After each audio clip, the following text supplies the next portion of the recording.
ആത്മാഭിമാനത്തോടെ ജീവിക്കാൻ കഴിയുക എന്നുള്ളതാണ് മനുഷ്യന്മാരുടെ താല്പര്യം. ഹുവ ജിതബാകും വമാ ജഅല അലൈക്കും ഫിദ്ദീനി മിൻ ഹറജ്. അവൻ നിങ്ങളെ ഉത്കൃഷ്ടരായി തെരഞ്ഞെടുത്തിരിക്കുന്നു. ആത്മാഭിമാന ബോധമുള്ളവരായി അവൻ നിങ്ങളെ തെരഞ്ഞെടുത്തിരിക്കുന്നു. അള്ളാഹു നമ്മളെ തെരഞ്ഞെടുത്തിരിക്കുന്നു എന്ന്. മതകാര്യത്തിൽ, വിശ്വാസ ആചാരങ്ങൾ അനുസരിച്ച് ജീവിക്കുന്ന കാര്യത്തിൽ നിങ്ങൾക്കൊരു പ്രയാസവും ബുദ്ധിമുട്ടും നിങ്ങളുടെ മേൽ അവൻ ചുമത്തിയിട്ടുമില്ല. ഈ നിർബന്ധമാക്കപ്പെട്ട ആരാധനാ കർമ്മങ്ങളടക്കം നമ്മൾ നിർവഹിക്കേണ്ടുന്ന ബാധ്യതകളൊക്കെ തന്നെയും നമ്മുടെ ശരീരത്തിന് ഇണങ്ങുന്നതും നമ്മുടെ പ്രകൃതിയോട് യോജിക്കുന്നതും ഒരു സമൂഹ ജീവി എന്ന നിലയ്ക്ക് നമുക്ക് ഉൾക്കൊള്ളാൻ കഴിയുന്നതുമാണ്. അതിനപ്പുറമുള്ള ഒരു ഭാരവും നമ്മെ കൊണ്ട് അള്ളാഹു ചുമപ്പിക്കുന്നില്ല എന്നാണ് ഇവിടെ സൂചിപ്പിച്ചിരിക്കുന്നത്. അവൻ നിങ്ങളെ ഉത്കൃഷ്ടരായി തെരഞ്ഞെടുക്കുകയും മതകാര്യത്തിൽ, വിശ്വാസാചാര കർമാനുഷ്ഠാനങ്ങളിൽ ഒരു പ്രയാസവും നിങ്ങളുടെ മേൽ അവൻ ചുമത്തപ്പെടാതിരിക്കുകയും ചെയ്തിരിക്കുകയാണ്. മില്ലത അബീക്കും ഇബ്രാഹിം, നിങ്ങളുടെ പിതാവായ ഇബ്രാഹീമിന്റെ പാതയാകുന്നു അത്. ഇബ്രാഹിം നബി അലൈഹി സ്വലാത്തു വസ്സലാം സ്വന്തം നാട്ടിൽ പിതാവിന്റെ അടുക്ക്, ആ നാട് ഭരിക്കുന്ന അധികാരികളുടെ അടുക്കൊക്കെ തന്നെയും ആത്മാഭിമാനം പണയപ്പെടുത്താതെ ജീവിച്ചു. നാട് വിടേണ്ട ഘട്ടമുണ്ടായപ്പോൾ ആത്മാഭിമാനം പണയപ്പെടുത്തി ജീവിക്കണോ നാട് വിടണോ എന്ന സന്ദർഭമുണ്ടായപ്പോൾ പിതാവിനെയും സ്വന്തം നാട്ടിനെ പോലും ഉപേക്ഷിച്ചുകൊണ്ട് നാട് വിട്ടു. അദ്ദേഹം പോയ മേഖലകളിലൊക്കെ തന്നെയും അദ്ദേഹത്തിന്റെ ജീവിതം ത്യാഗസന്നമായിരുന്നു. അദ്ദേഹം പഠിപ്പിച്ചു കൊടുത്ത, അദ്ദേഹം മാതൃകയായി കാണിച്ചു കൊടുത്തതൊക്കെ തന്നെയും നിസ്തുലമായ, തുല്യതയില്ലാത്ത, ത്യാഗോച്ചരമായ ചരിത്രമായിരുന്നു. മില്ലത അബീക്കും ഇബ്രാഹിം, നിങ്ങളുടെ പിതാവായ ഇബ്രാഹിമിന്റെ മാർഗമാവുന്നു അത്. ഹുവ സമ്മാക്കുമുൽ മുസ്ലിമീൻ, ഹുവ സമ്മാക്കുമുൽ മുസ്ലിമീൻ, മുമ്പും ഇവിടെയും അവൻ അഥവാ അള്ളാഹു നിങ്ങൾക്ക് മുസ്ലിംകൾ എന്ന് പേര് നൽകിയിരിക്കുന്നു. മുസ്ലിമുകൾ എന്ന പേര് നൽകിയിരിക്കുന്നു. മാർഗദർശനം ഉൾക്കൊണ്ട് പടച്ചവന് തൃപ്തി അനുസരിച്ച് ജീവിക്കാൻ തയ്യാറാകുന്നവനാണ് മുസ്ലിം എന്നുള്ളത്. അങ്ങനെ മുമ്പുള്ള സമൂഹത്തിനും നിങ്ങൾക്കും പടച്ചവൻ മുസ്ലിം എന്ന പേരാണ് നൽകിയിരിക്കുന്നത്. വാതസിമൂ ബില്ലാഹി ഹുവ മൗലാക്കും, ആയതിനാൽ നിങ്ങൾ അള്ളാഹുവിനെ മുറുകെ പിടിക്കണേ. ഫനിഅമൽ മൗലാ വനിഅമൻ നസീർ, അവനാണ് നിങ്ങളുടെ രക്ഷാധികാരി, അവനല്ലാതെ മറ്റൊരു രക്ഷാധികാരിയും നിങ്ങൾക്കില്ല. അവനാകുന്നു നിങ്ങളുടെ രക്ഷാധികാരി. എത്ര നല്ല രക്ഷാധികാരിയാണവൻ, എത്ര നല്ല സഹായിയാകുന്നു അവൻ. അള്ളാഹുവിനെ കുറിച്ച തിരിച്ചറിവ് നേടിയെടുക്കാനുള്ള കൽപ്പനകളാണ് ഇവിടെ ഉണ്ടായിരിക്കുന്നത്. അള്ളാഹു നമ്മുടെ രക്ഷാധികാരിയോ, അള്ളാഹു നമ്മുടെ സഹായിയോ എങ്ങനെ പഠിച്ചാൽ, മനസ്സിലാക്കാൻ കഴിഞ്ഞാൽ ആ തിരിച്ചറിവ് നമുക്ക് ലഭിക്കുകയും പടച്ചവൻ നമ്മെ ഏതൊക്കെ രീതിയിലാണ് രക്ഷിച്ചുകൊണ്ടേയിരിക്കുന്നത്, നമ്മളെ സൃഷ്ടിക്കുക മാത്രമല്ല, ഈ ഭൂമിയിൽ അങ്ങനെ ഇറക്കി വിടുക മാത്രമല്ല, ഓരോ സന്ദർഭത്തിലും നമ്മെ സുരക്ഷിതമായി സംരക്ഷിച്ച് കൊണ്ടിരിക്കുകയും ചെയ്യുന്നു അള്ളാഹു എന്ന ആ വസ്തുത ബോധ്യപ്പെടാൻ നമുക്ക് കഴിയും. അതുകൊണ്ട് തന്നെ ഇവിടെ സൂചിപ്പിക്കുന്നു, എത്ര നല്ല രക്ഷാധികാരിയാകുന്നു അള്ളാഹു, എത്ര നല്ല സഹായിയാകുന്നു അള്ളാഹു. സൂറത്തുൽ ഫുസ്സിലത്തിൽ പറയുകയാണ് 33-ാമത്തെ ആയത്തിൽ, വമൻ അഹ്സനു ഖൗലൻ മിമ്മൻ ദആ ഇലല്ലാഹ് വഅമില സ്വാലിഹൻ വഖാല ഇന്നനി മിനൽ മുസ്ലിമീൻ, പടച്ചവനിലേക്ക് ക്ഷണിക്കുകയും നല്ല കർമ്മങ്ങൾ, സൽക്കർമ്മങ്ങൾ പ്രവർത്തിക്കുകയും തീർച്ചയായും ഇന്നനി മിനൽ മുസ്ലിമീൻ, തീർച്ചയായും ഞാൻ മുസ്ലിങ്ങളുടെ കൂട്ടത്തിൽ പെട്ടവനാണെന്ന് പറയുകയും പ്രഖ്യാപിക്കുകയും ചെയ്യുന്നവനേക്കാൾ ശുദ്ധമായ, വ്യക്തമായ നല്ല വാക്ക് പറയുന്നവൻ ആരാണുള്ളത്? മുസ്ലിമായി ജീവിക്കുക എന്നുള്ളത്, പഠിപ്പിച്ച കാര്യങ്ങൾ പരിപൂർണമായും ഉൾക്കൊണ്ട് ജീവിക്കുക എന്നുള്ളത് ആത്മാഭിമാനമുള്ള മനുഷ്യർക്ക് മാത്രം പ്രയോഗവത്കരിക്കാൻ കഴിയുന്ന ഒന്നാണ്. അല്ലെങ്കിൽ മുസ്ലിമായി ജീവിക്കുന്നതിലൂടെ മാത്രമേ, ഞാനും ഒരു മുസ്ലിമാണെന്ന് പ്രഖ്യാപിക്കുന്നതിലൂടെ മാത്രമേ ആ മുസ്ലിം എന്ന രീതിയിൽ ഇസ്ലാമിന്റെ അനുഷ്ഠാന കർമ്മങ്ങൾ പ്രയോഗവത്കരിക്കുന്നതിലൂടെ മാത്രമേ ഒരു മനുഷ്യന് പരിപൂർണ അന്തസ്സുള്ളവനായി, പ്രതാപമുള്ളവനായി, ആത്മാഭിമാനമുള്ളവനായി ജീവിക്കുവാൻ കഴിയുള്ളൂ എന്നാണ് ഖുർആൻ സൂചിപ്പിച്ചിരിക്കുന്നത്. വിശുദ്ധ ഖുർആൻ സൂറത്ത് ആലി ഇമ്രാനിൽ പറയാണ്, നീ ഉദ്ദേശിക്കുന്നവർക്ക് നീ പ്രതാപം നൽകുന്നു. അള്ളാഹുവിനെ കുറിച്ച് പറയാണ്. അള്ളാഹു ഉദ്ദേശിക്കുന്നവർക്ക് അള്ളാഹു പ്രതാപം നൽകുന്നു. നീ ഉദ്ദേശിക്കുന്നവർക്കാവട്ടെ നിന്ദിതയും വരുത്തുന്നു. ബിയദിക്കൽ ഖൈർ, നിന്റെ പക്കലാണ് കേട്ടോ നന്മയുള്ളത്. അള്ളാഹുവിന്റെ പക്കലാണ് നന്മയുള്ളത്. അള്ളാഹു ഉദ്ദേശിക്കുന്നവരെ അള്ളാഹു പ്രതാപവാനാക്കുന്നു, അള്ളാഹു പ്രതാപിയാക്കുന്നു. ആരെയാണ് അള്ളാഹു പ്രതാപിയാക്കുക എന്ന് നേരത്തെ സൂചിപ്പിച്ച ആയത്തിലൂടെ ബോധ്യപ്പെടുകയും ചെയ്തിരിക്കുന്നു. വിശ്വാസികളെ സംബന്ധിച്ചിടത്തോളം അവർക്കാകുന്നു പ്രതാപമെന്ന് ഖുർആൻ സൂറത്തുൽ മുനാഫിഖൂനിൽ പറയാണ്. വല്ലാഹിൽ ഇസ്സത്തു വലി റസൂലിഹി വലിൽ മുഅ്മിനീന വലാകിന്നൽ മുനാഫിഖീന ലാ യഅലമൂൻ. അല്ലാഹുവും അവന്റെ ദൂതനും സത്യവിശ്വാസികൾക്കുമാകുന്നു പ്രതാപം. അല്ലാഹുവിനും അവന്റെ ദൂതനും സത്യവിശ്വാസികൾക്കുമാകുന്നു പ്രതാപം. കപടവിശ്വാസികൾ പക്ഷേ ഇതൊന്നും അറിയുന്നില്ല. സൂറത്തുൽ ഫാത്തിറിൽ പറയാണ്, മൻ കാന യുരീദുൽ ഇസ്സത ഫലില്ലാഹിൽ ഇസ്സതു ജമീആ. ആരെങ്കിലും പ്രതാപം ആഗ്രഹിക്കുന്നുവെങ്കിൽ, ആരെങ്കിലും അന്തസ് ആത്മാഭിമാനം ആഗ്രഹിക്കുന്നുവെങ്കിൽ അതേ പ്രതാപമെല്ലാം അള്ളാഹുവിൽ നിന്നാണ് കേട്ടോ, അള്ളാഹുവിന്റെ കസ്റ്റഡിയിലാണ് കേട്ടോ, അള്ളാഹു നൽകേണ്ടതാണ് കേട്ടോ എന്നാണ് ഇവിടെ സൂചിപ്പിക്കുന്നത്. അപ്പൊ പ്രതാപവാനായി ഞാൻ എന്ന് അഹങ്കരിക്കാൻ ആർക്കും ഒരു വകുപ്പില്ല. പ്രതാപം എന്നുള്ളത്, അന്തസ് എന്നുള്ളത്, ആഭിജാത്യം എന്നൊക്കെ പറയുന്ന വാക്കുകൾ അതിന്റെ പൂർണ്ണാർത്ഥത്തിൽ പ്രയോഗവത്കരിക്കാൻ കഴിയുക എന്നുള്ളത് വിശ്വാസികൾക്ക് മാത്രം കരഗതമാകുന്ന സംഭവമാണ്. പേർഷ്യൻ ചക്രവർത്തിയായിരുന്ന യസ്തഗിർദ് അദ്ദേഹം ഖാദിസിയയിലേക്ക് മുസ്ലിങ്ങൾക്കെതിരെ പോരാട്ടം നടത്താൻ വേണ്ടി ഭടന്മാരയക്കുകയാണ്. ഇതറിഞ്ഞ ഉമർ റളിയല്ലാഹു അൻഹു ഖലീഫ ഉമർ റളിയല്ലാഹു അൻഹു ആയിരുന്നു ആ സന്ദർഭത്തിൽ ഖലീഫയായിരുന്നത്.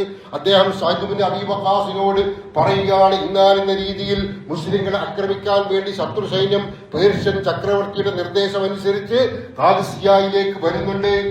തയ്യാറെടുത്തുകൊള്ളണം, പ്രതിരോധത്തിനായി ഒരുങ്ങിക്കൊള്ളണം. അങ്ങനെ ഏതാണ്ട് 30,000-ഓളം ഭടന്മാരുമായി സഅദ് ഇബ്നു അബീ വഖാസ് അങ്ങോട്ടേക്ക് തിരിച്ചു. എന്നാൽ യുദ്ധം തുടങ്ങുന്നതിന് മുമ്പ് ഉമർ റളിയല്ലാഹു അൻഹുവിന്റെ നിർദ്ദേശപ്രകാരം സഅദ് ഇബ്നു അബീ വഖാസ് ഏതാനും ചെറുപ്പക്കാരെ, ഏതാനും വിശ്വാസികളെ പേർഷ്യൻ ചക്രവർത്തിയുടെ കൊട്ടാരത്തിലേക്ക് പറഞ്ഞയച്ചു. ഇസ്ലാമിനെ പഠിപ്പിച്ചു കൊടുക്കാൻ. ഇന്നാലിന്ന കാര്യങ്ങളാണ് ഇസ്ലാം, ഇതെവിടെ നിന്നാണ് വന്നിരിക്കുന്നത്, ഇതിന്റെ ലക്ഷ്യമെന്ത്, ഓരോ മനുഷ്യരും ഇത് ഉൾക്കൊണ്ടാലുണ്ടാകുന്ന പ്രതിഫലമെന്ത്, ഗുണമെന്ത് എന്നിത്യാദി കാര്യങ്ങളൊക്കെ ചക്രവർത്തിയെയും ആ രാജ്യത്തെയും പറഞ്ഞു കൊടുക്കാൻ, പഠിപ്പിച്ചു കൊടുക്കാൻ സഅദ് ഇബ്നു അബീ വഖാസ് ഏതാനും ചെറുപ്പക്കാരെ അങ്ങോട്ട് പറഞ്ഞു വിട്ടു. അവർ അവിടെ പോയി കാര്യങ്ങളൊക്കെ പറഞ്ഞപ്പോ രോഷാകുലനായ ചക്രവർത്തി അവരെ ആട്ടിപ്പറഞ്ഞിരിക്കുകയും അവരെ അപമാനിക്കുകയും ചെയ്തു. തുടർന്ന് യസ്തഗിർദ് എന്ന പേരുള്ള ഈ ചക്രവർത്തിയുടെ വിശ്വസ്തനായ ഭടൻ റുസ്തമിനെ വീണ്ടും മുസ്ലിങ്ങൾക്കെതിരെ യുദ്ധത്തിന് പറഞ്ഞയച്ചു.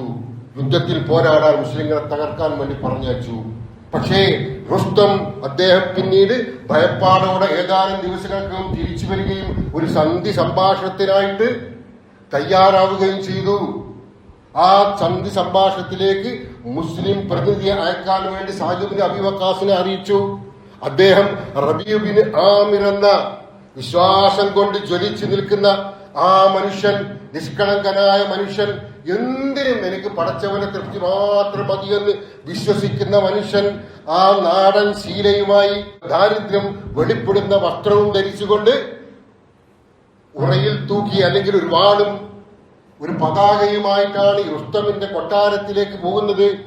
റുസ്തമിന്റെ കൊട്ടാരത്തിലാവട്ടെ ചുവന്ന പരവതാനി വിരിച്ച് ആളുകളെ സ്വീകരിക്കാൻ ഭടന്മാർ ഈ പ്രതിനിധിയെ സ്വീകരിക്കാൻ കാത്തിരിക്കുകയായിരുന്നു. റുസ്തമാവട്ടെ പരിഹാസത്തോടെ, പുച്ഛത്തോടെ ആ പരവതാനിയെ അവഗണിച്ചുകൊണ്ട് തന്റെ കയ്യിലുള്ള ആ വാള് പരവതാനിന്മേൽ കുത്തിപ്പിടിച്ചുകൊണ്ടാണ് നടന്നുപോയത്. അപ്പോൾ ഒരു ഭടൻ പറഞ്ഞു, ഈ ആയുധമായി രാജാവിന്റെ അടുക്കലേക്ക് അല്ലെങ്കിൽ പ്രധാന ഭടനായ റുസ്തമിന്റെ അടുക്കലേക്ക് പോകാൻ കഴിയില്ല, ഇത് മാറ്റിവെക്കണം.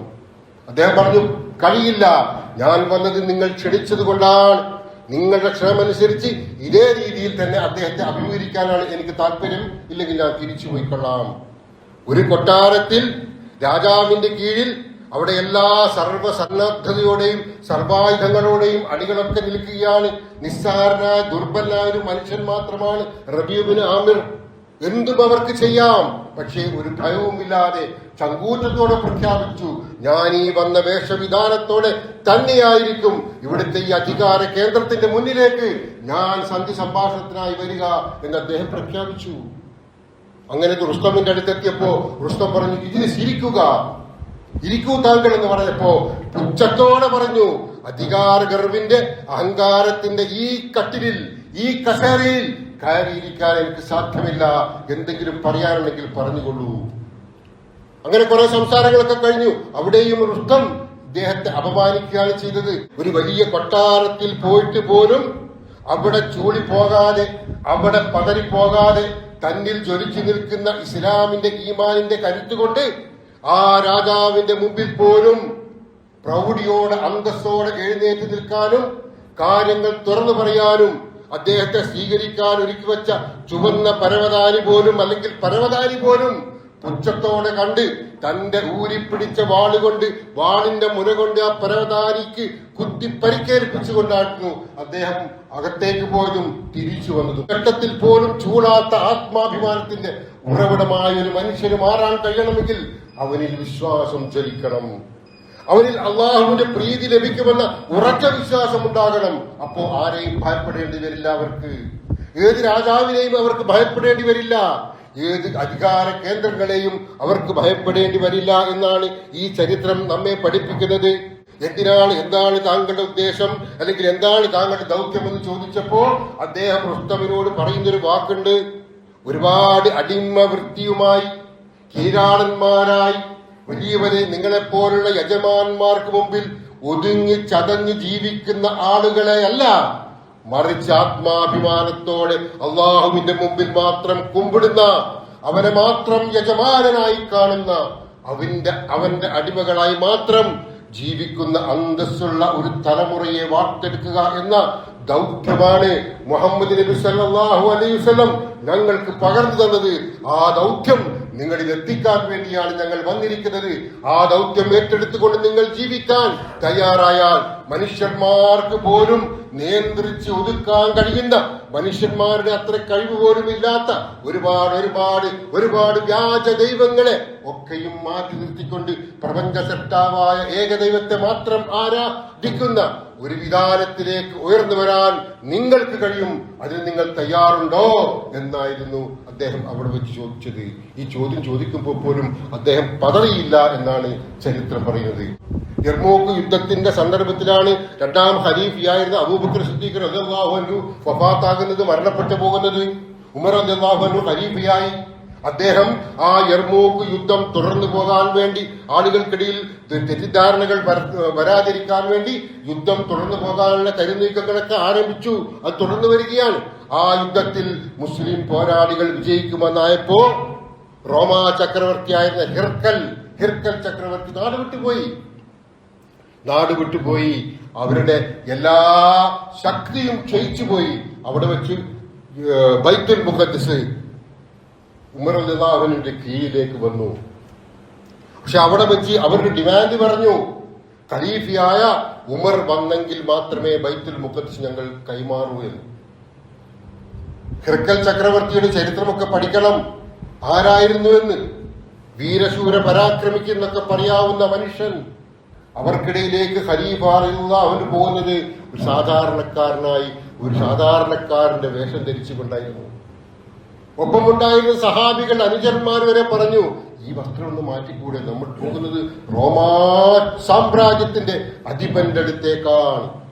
ഉമർ റളിയല്ലാഹു അൻഹു പറഞ്ഞൊരു മറുപടിയുണ്ട്, സാധാരണക്കാരന്റെ വേഷമായിരിക്കാം എനിക്ക്, എന്നാൽ ഈ വേഷം എന്നെ ഒരിക്കലും തളർത്തുന്നില്ല, എന്റെ അന്തസ് ഒരിക്കലും കുറയ്ക്കുന്നുമില്ല.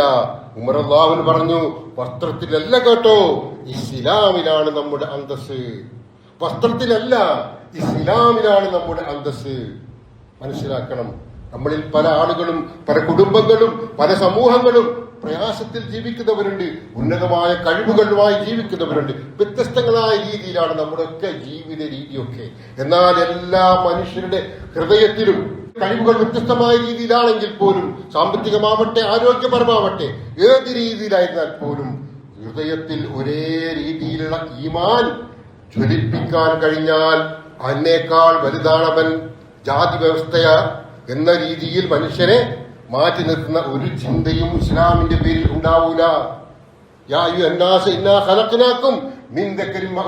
എന്ന ആ അധ്യാപനം അക്ഷരാർത്ഥത്തിൽ പ്രയോഗവത്കരിക്കാൻ കഴിയുന്ന ഒരു വിഭാഗമായി മുസ്ലിങ്ങൾക്ക് മാത്രം മാറാൻ കഴിയും. അത്ര വിപുലമായ, അത്ര ത്യാഗോച്ചരമായ, അത്ര ഉന്നതമായ ഒരു സന്ദേശമാണ് ഇസ്ലാം പകർന്നു നൽകുന്നത്.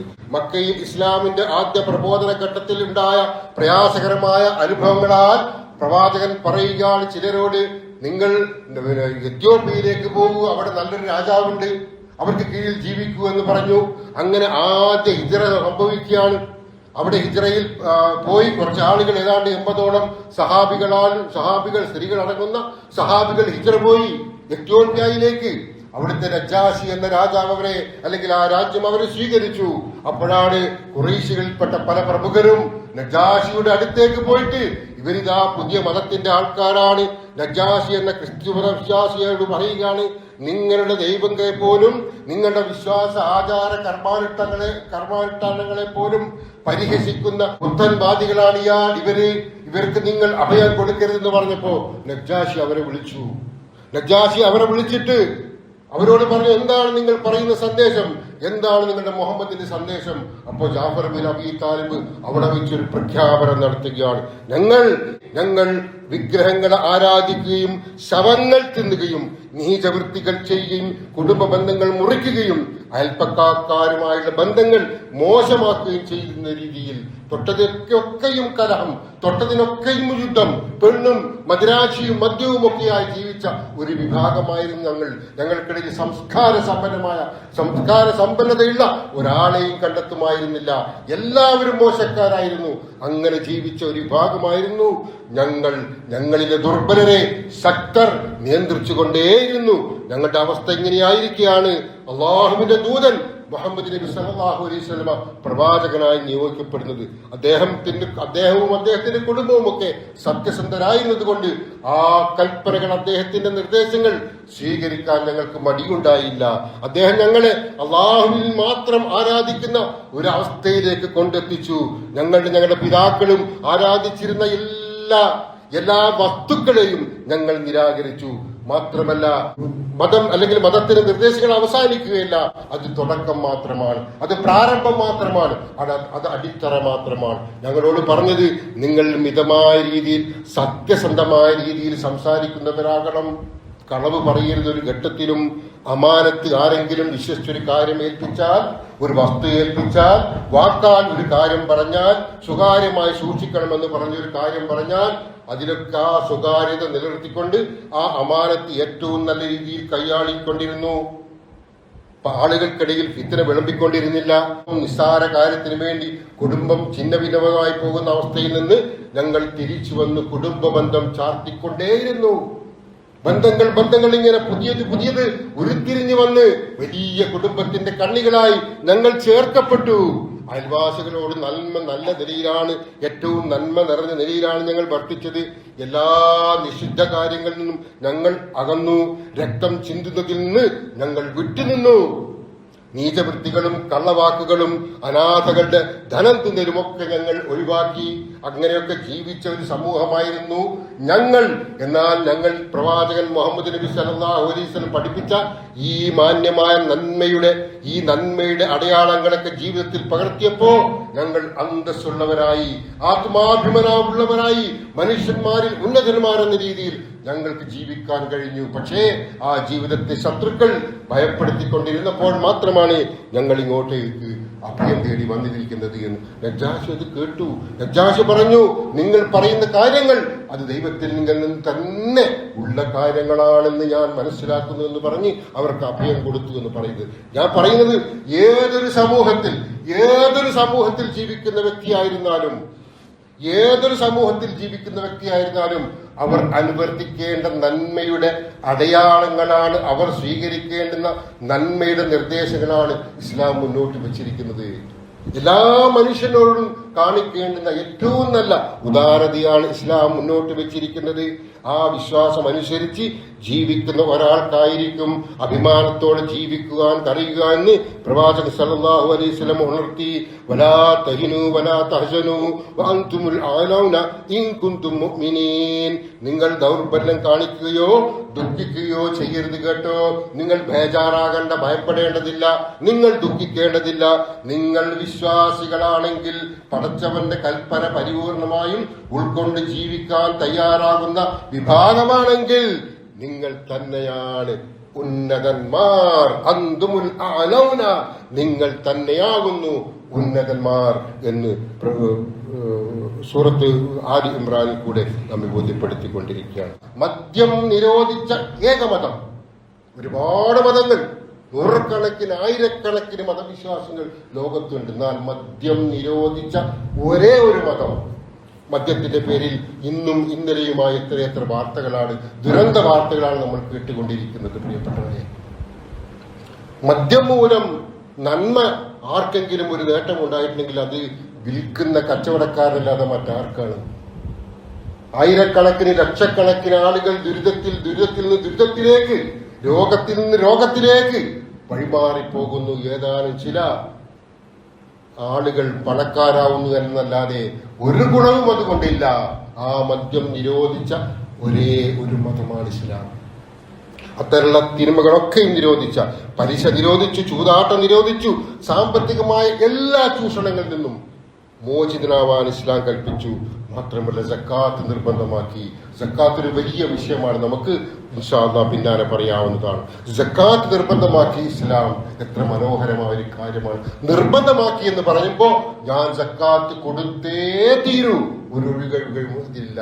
എന്റെ സമ്പത്ത് ശുദ്ധീകരിക്കണമെങ്കിൽ നിസാബെത്തിയാൽ, അതിന്റെ സമയമെത്തിയാൽ ഞാൻ സക്കാത്ത് കൊടുത്തേ തീരൂ.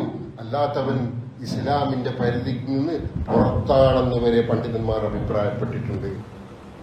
നിർബന്ധമാണത്, ഔദാര്യമല്ല, നിർബന്ധം. ആ രീതിയിൽ കർശനമായ നിർദ്ദേശങ്ങളിലൂടെ നമ്മളോട് ജീവിതം ക്രമീകരിക്കാൻ, ശുദ്ധീകരിക്കാൻ അള്ളാഹു കൽപ്പിച്ചു. അത്തരത്തിൽ ശുദ്ധീകരണ പ്രക്രിയയിലൂടെ മുന്നോട്ട് പോകുമ്പോൾ സ്വാഭാവികമായും അവൻ ഏറ്റവും ഉന്നതനായ മനുഷ്യനായി തീരും. പ്രവാചകൻ സല്ലല്ലാഹു അലൈഹി വസല്ലം പറഞ്ഞു, നാം നിന്ദ്യരായ, അപമാനിക്കപ്പെട്ട ഒരു സമൂഹമായിരുന്നു. എന്നാൽ ഇസ്ലാം കൊണ്ട് പടച്ചു നമ്മളെ സമ്പന്നരാക്കി, അന്തസ്സുള്ളവരാക്കി, അഭിമാനമുള്ളവരാക്കി. അതുകൊണ്ട് ഈ ഇസ്ലാം എന്നുള്ളത് നമ്മളെ തളർത്തേണ്ടുന്ന ഏതൊരു ഘട്ടത്തിലും പല രീതിയിലാണ് ഇതിനെതിരെ ആളുകൾ വന്നുകൊണ്ടിരിക്കുന്നത്. ഒരുപാട് ആളുകൾ ചുറ്റും നിന്നുകൊണ്ടും ഇതിനെ മാന്തി പൊളിക്കാനുള്ള ശ്രമം നടത്തിക്കൊണ്ടിരിക്കുകയാണ്. ഭയപ്പെടേണ്ടതില്ല.